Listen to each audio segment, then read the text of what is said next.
Hay personas que un día despertaron creyendo que habían encontrado la salida. No una salida cualquiera, sino la verdadera puerta hacia una vida diferente. Una vida sin jefes, sin horarios impuestos, sin la angustia de llegar a fin de mes contando monedas. Una vida donde el dinero trabajaba para ellos. Donde la libertad no era un eslogan publicitario, sino una promesa tangible, medible, compartida por miles de personas. Pero lo que no sabían es que esa promesa tenía un costo oculto. Esas personas no eran ingenuas. No eran desconocedoras del mundo. Eran madres y padres de familia. Profesionales cansados de la rutina corporativa. Jóvenes emprendedores que buscaban algo más que un sueldo mensual. Comerciantes que querían escalar. Empleados que soñaban con renunciar. Personas comunes que habían escuchado algo extraordinario y habían decidido creer. Porque cuando alguien te muestra números reales, testimonios de gente como tú, eventos llenos de energía y una comunidad que te recibe con los brazos abiertos, es difícil no creer. Cuando ves a otros lograrlo, cuando escuchas sus historias de transformación, cuando sientes que finalmente entiendes cómo funciona el dinero de verdad, la duda se desvanece. Y entonces entregas tu confianza, tu dinero, tu tiempo, tu futuro, y convences a otros de hacer lo mismo. Todo comenzó como una educación. Cursos sobre mentalidad financiera. Sobre cómo el sistema tradicional te mantiene atrapado. Sobre cómo los ricos piensan diferente. No era solo teoría. Era un cambio de paradigma.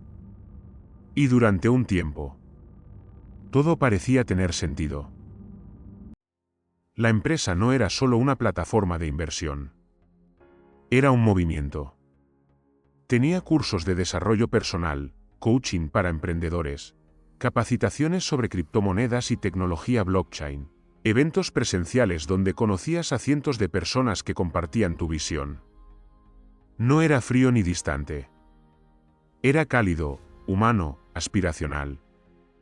Tenía un lenguaje propio. Hablaban de mentalidad de abundancia, de salir de la zona de confort, de ser parte del 1% que se atreve a cambiar. Hablaban de legado, de impacto, de comunidad. Y esa comunidad existía. No era imaginaria. Había grupos de Telegram con miles de miembros, encuentros semanales en diferentes ciudades, convenciones internacionales donde la energía era eléctrica. Había música, luces, pantallas gigantes mostrando gráficos de crecimiento, testimonios en vivo de personas llorando de emoción porque habían logrado renunciar a sus trabajos, porque habían comprado su primera casa, porque habían cambiado sus vidas. Y todos vestían bien, hablaban con seguridad, mostraban resultados. No eran actores. Eran personas reales que habían invertido meses atrás y ahora cosechaban frutos. En el centro de todo esto había un hombre. No un hombre común. Un líder. Alguien con presencia, con carisma, con un discurso tan afilado como convincente. Hablaba de disciplina, de visión, de compromiso. Contaba su propia historia de transformación, de cómo había roto las cadenas del sistema, de cómo había descubierto secretos financieros que ahora compartía con quienes estuvieran dispuestos a escuchar. No prometía riqueza fácil. Al contrario, enfatizaba el trabajo, la constancia, la reinversión inteligente. Decía que esto no era para todos, solo para quienes tuvieran la mentalidad correcta. Y eso lo hacía más creíble.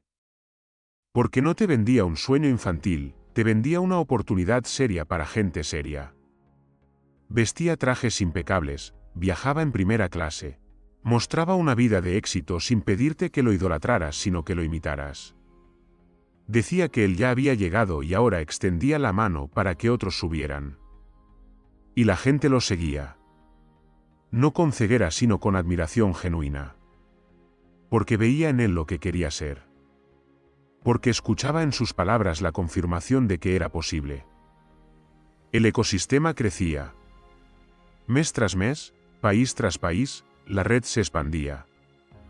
Argentina, Uruguay, México, España, Colombia, Estados Unidos. Cada región tenía sus líderes locales, personas que habían entrado temprano y ahora capacitaban a los nuevos. Había jerarquías claras, niveles de membresía, beneficios escalonados. Mientras más invertías, más acceso tenías. Mientras más personas traías, mayores eran tus rendimientos. Y funcionaba. Los primeros meses los retiros se procesaban sin problema. La gente recibía sus ganancias, las mostraba en redes sociales, etiquetaba a amigos, invitaba a familiares. Porque cuando algo funciona, cuando ves el dinero entrando a tu cuenta, cuando puedes comprobar que no era mentira, quieres que los que amas también se beneficien. Entonces convocabas reuniones en tu casa, llevabas a tus padres a los eventos, les mostrabas tus comprobantes de retiro. Y ellos veían tu entusiasmo, tu transformación, tu seguridad. Y confiaban. Porque confiaban en ti. Había una palabra clave que se repetía constantemente: reinversión. No saques todo, te decían. Reinvierte para potenciar tu crecimiento. Porque el verdadero secreto de la libertad financiera no está en gastar sino en hacer crecer tu capital. Y tenía lógica. Si con $10.000 generabas 1.000 al mes, con 100.000 generarías 10.000. Con 1.000.000, 100.000. La matemática era simple, seductora, irresistible. Entonces la gente dejaba su dinero allí. Mes tras mes. Y traía más. Vendían autos, hipotecaban propiedades, liquidaban ahorros de toda una vida. Porque los números no mentían. Porque cada mes veían el saldo crecer en sus pantallas. Porque otros ya lo habían hecho y ahora vivían del trading, del análisis de mercados, de las comisiones por referidos, de los rendimientos pasivos. Porque finalmente habían descubierto cómo funciona el dinero real, el que mueve el mundo, el que está fuera del alcance de quienes solo saben obedecer. Los eventos eran experiencias totales. Hoteles 5 estrellas, producción audiovisual impecable, invitados internacionales, música envolvente. No eran charlas improvisadas en salones alquilados. Eran producciones profesionales donde cada detalle estaba diseñado para inspirar, para motivar, para reafirmar que estabas del lado correcto de la historia. Había momentos emocionales donde la gente compartía cómo había pagado deudas, cómo había ayudado a sus padres, cómo había recuperado su dignidad. Había momentos técnicos donde se explicaban estrategias de mercado, análisis de tendencias, proyecciones de crecimiento. Había momentos aspiracionales donde se mostraban las próximas fases del proyecto, las alianzas estratégicas, los nuevos productos financieros que se lanzarían. Todo sonaba sólido, ambicioso, imparable. Y entre presentación y presentación, la gente se abrazaba, celebraba, tomaba fotos con personas que hace meses no conocía pero que ahora eran parte de su tribu. Porque esto no era solo dinero. Era identidad. Era pertenencia. Era propósito. Las redes sociales ardían. Instagram, Facebook, YouTube, TikTok.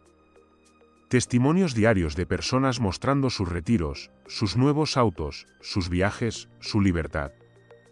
Hashtags que se volvían virales. Desafíos motivacionales. Frases de empoderamiento.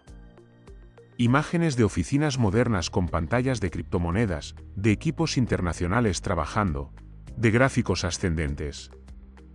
Y siempre el mismo mensaje: tú también puedes. No necesitas ser especial, solo necesitas decidir. Decidir romper con el miedo, con la mediocridad, con las creencias limitantes que te han mantenido pequeño. Decidir invertir en ti mismo, en tu educación financiera, en tu futuro. Y cuando alguien comentaba con escepticismo, cuando alguien preguntaba cómo era posible generar esos rendimientos, La respuesta era siempre la misma. Mentalidad de pobre. Miedo al éxito. Incapacidad de ver más allá de lo tradicional.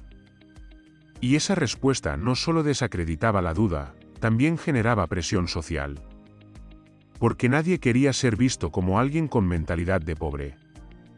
Nadie quería ser el que se quedó afuera cuando todos sus conocidos estaban transformando sus vidas. Había un lenguaje interno que reforzaba la cohesión. Hablaban de la Matrix, del sistema, de los dormidos y los despiertos. Quienes estaban adentro eran los que habían abierto los ojos, los que habían tomado la píldora roja, los que ya no creían en las mentiras del sistema educativo y financiero tradicional. Quienes estaban afuera eran víctimas de su propia ignorancia, prisioneros de un sistema diseñado para explotarlos. Esta narrativa no solo justificaba la inversión, también creaba un muro protector contra las críticas externas. Si tu familia te cuestionaba, si tus amigos te advertían, si leías noticias negativas, todo eso era ruido de gente que no entendía, que tenía miedo, que prefería la seguridad falsa de un empleo que te consume. Y ese muro se fortalecía en la comunidad. Porque ahí todos entendían, todos estaban en el mismo camino, todos se apoyaban. Era un ecosistema cerrado donde la validación venía de adentro y todo lo externo era descartado como desinformación. Pero algo empezó a cambiar. Sutil al principio. Casi imperceptible. Los retiros que antes se procesaban en 24 horas ahora tomaban 3 días. Luego una semana. Luego 2. Y cuando preguntabas, la respuesta era técnica, tranquilizadora. Estamos migrando a una plataforma más robusta. Estamos implementando mejores medidas de seguridad. Hay un alto volumen de solicitudes. Todo normal en una empresa en pleno crecimiento. Y tenía sentido. Porque la empresa estaba creciendo. Cada semana sumaba miles de nuevos miembros. Era lógico que hubiera ajustes operativos. Entonces esperabas. Porque confiabas. Porque otros también estaban esperando y no parecían preocupados. Porque en los grupos te decían que tuvieras paciencia, que esto era parte del proceso, que quienes dudaban no tenían visión de largo plazo. Luego vinieron los cambios en las reglas. Nuevos requisitos para retirar. Mínimos más altos. Comisiones que antes no existían. Periodos de bloqueo obligatorios. Y cada cambio venía acompañado de una explicación sofisticada. Estamos protegiendo el ecosistema de la volatilidad. Estamos asegurando la sostenibilidad a largo plazo. Estamos alineando incentivos para que todos ganemos juntos. Y había documentos, análisis de mercado, referencias a regulaciones internacionales. Todo parecía profesional. Entonces aceptabas. Porque si no aceptabas, si retirabas todo, estarías renunciando a los rendimientos futuros. Estarías dejando pasar la oportunidad de tu vida por un inconveniente temporal. Y nadie quería ser esa persona. Nadie quería ser quien abandonó justo antes del despegue definitivo. Las explicaciones comenzaron a incluir enemigos externos. Ataques de la competencia. Presiones regulatorias de gobiernos corruptos que no querían que la gente fuera libre. Campañas de difamación de medios de comunicación comprados por los bancos tradicionales. Y esto también tenía lógica. Porque si estabas amenazando el sistema financiero establecido, obviamente el sistema iba a defenderse. Obviamente iban a intentar destruirte. Entonces cada noticia negativa, cada advertencia de autoridades, cada testimonio de alguien que decía haber perdido dinero, era interpretado como confirmación de que estaban en lo correcto. De que realmente estaban haciendo algo disruptivo, tan poderoso que los grandes jugadores del mundo financiero se sentían amenazados. Y eso no generaba miedo. Generaba orgullo. Porque estabas del lado de David contra Goliat. Estabas del lado de la revolución contra el establishment. Pero los retiros no llegaban. Las semanas se convertían en meses. Y las respuestas empezaron a volverse más vagas, más evasivas. Problemas con procesadores de pago. Auditorías en curso. Reestructuraciones necesarias para cumplir con normativas internacionales. Y cuando la presión aumentaba, cuando la gente empezaba a exigir respuestas claras, aparecían anuncios de nuevos productos, nuevas oportunidades. Una nueva criptomoneda propia que revolucionaría el mercado. Un nuevo programa de inversión con rendimientos aún mayores. Una nueva fase del proyecto que requería que todos se mantuvieran firmes, que no se dejaran manipular por el miedo, que entendieran que los grandes logros requieren paciencia y visión. Y algunos se aferraban a eso. Porque la alternativa era demasiado dolorosa. La alternativa era aceptar que habían perdido todo. Los líderes locales, aquellos que habían reclutado a decenas o cientos de personas, se encontraban en una posición imposible. Recibían llamadas diarias de gente que había confiado en ellos, que había invertido por su recomendación, que ahora exigía explicaciones. Y ellos tampoco las tenían. Porque ellos también estaban esperando sus retiros. Porque ellos también habían invertido todo. Porque ellos también habían creído. Algunos intentaban defender la empresa con la misma convicción de siempre. Otros empezaban a dudar en privado pero mantenían la fachada en público, porque admitir el error significaba asumir la responsabilidad frente a todos a quienes habían convencido. Y había un tercer grupo, tal vez el más trágico, que genuinamente no podía aceptar la posibilidad del colapso. Que seguía organizando reuniones, publicando contenido motivacional, pidiendo más tiempo, más fe, más compromiso. Porque para ellos esto no era solo dinero. Era su identidad completa. Su propósito. Su comunidad. Su futuro. Aceptar que todo era falso significaba destruir todo lo que habían construido en los últimos años. Las oficinas comenzaron a cerrar. Primero las más pequeñas, las de ciudades secundarias. Luego las regionales. Luego las centrales. Siempre con comunicados elegantes. Optimización de recursos. Transición al modelo digital. Enfoque en la tecnología blockchain que no requiere infraestructura física. Pero la realidad era visible para quien quisiera verla. Los teléfonos dejaban de contestarse. Los correos rebotaban. Las páginas web caían.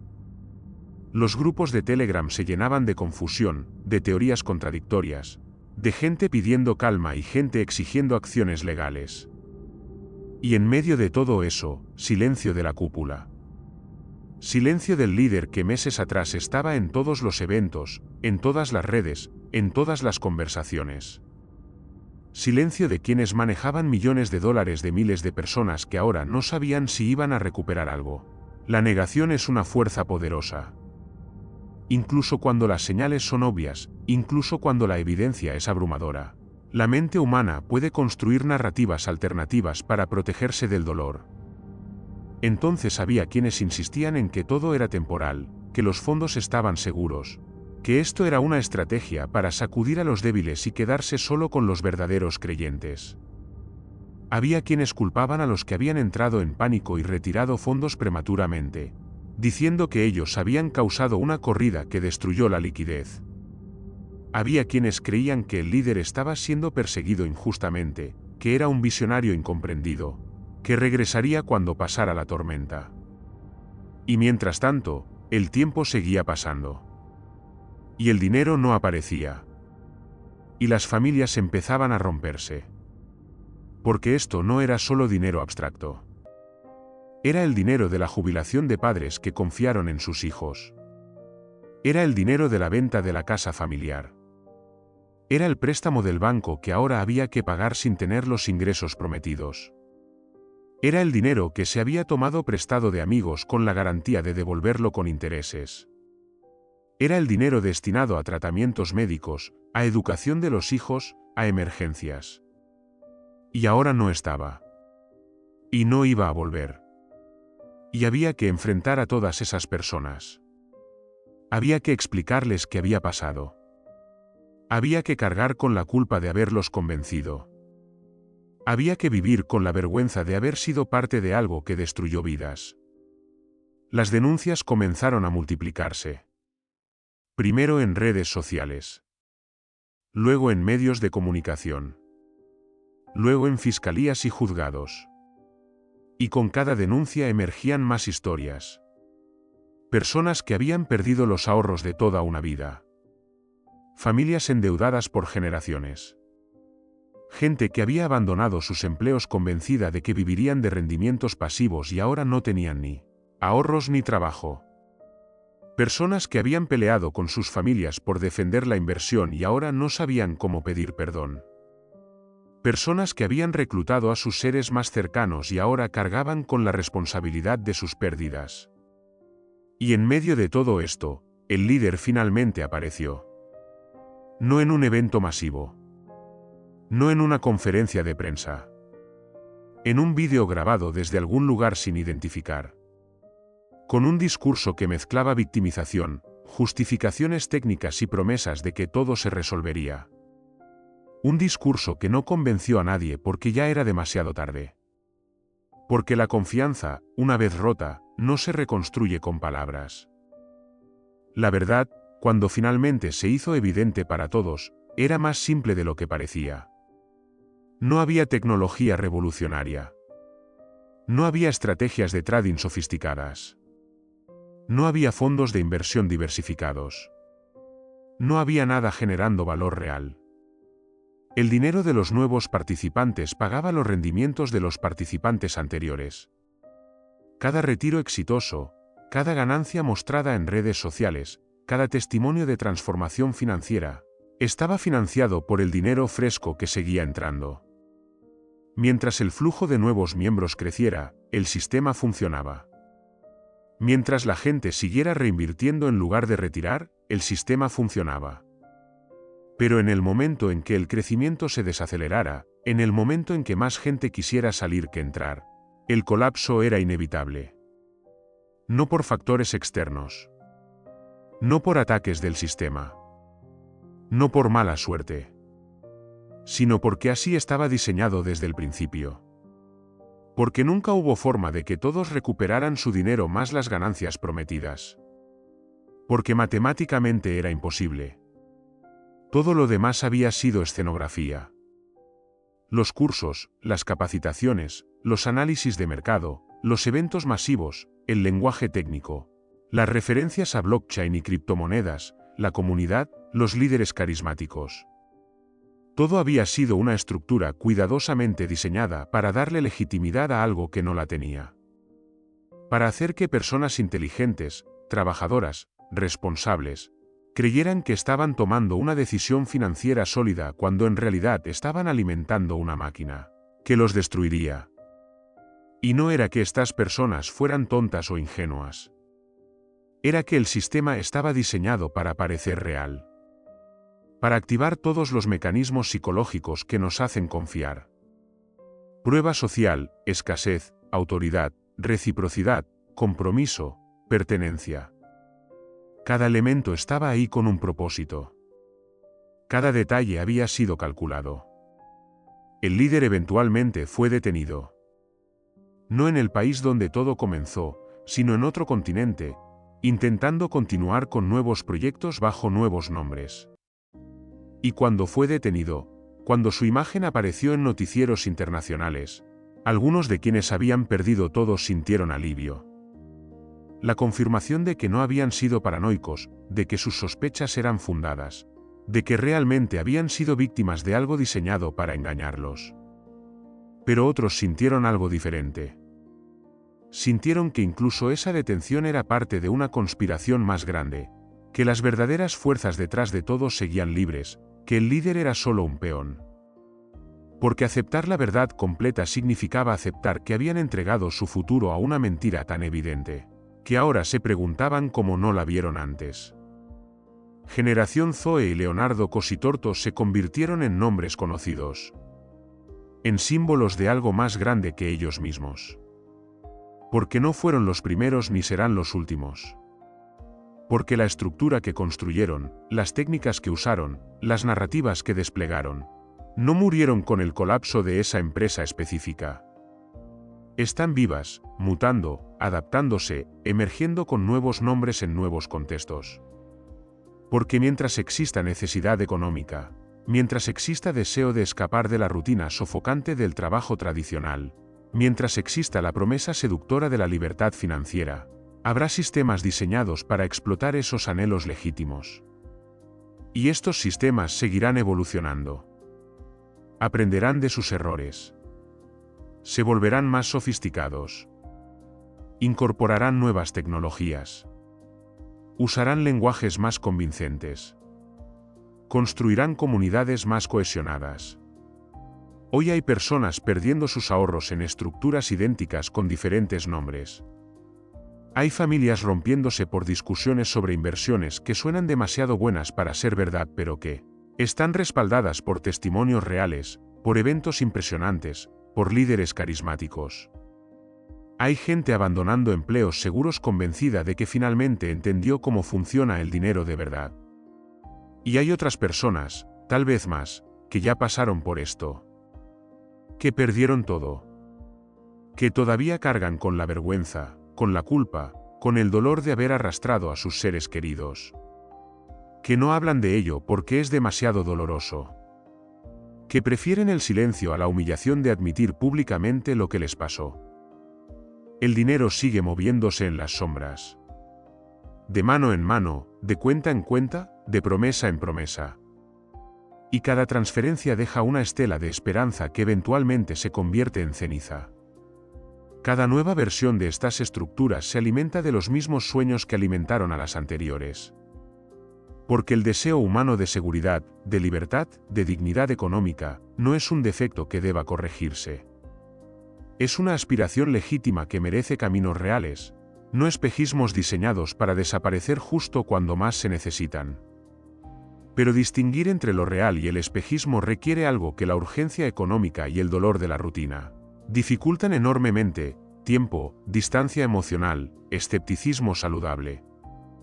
Y cuando estás cansado de luchar, cuando ves a otros celebrando sus victorias, cuando alguien te mira a los ojos y te dice que él estuvo donde tú estás y ahora es libre, la tentación de creer es casi irresistible. Porque todos queremos creer que existe una salida. Que podemos cambiar nuestra historia. Que no estamos condenados a repetir los patrones que vimos en nuestros padres.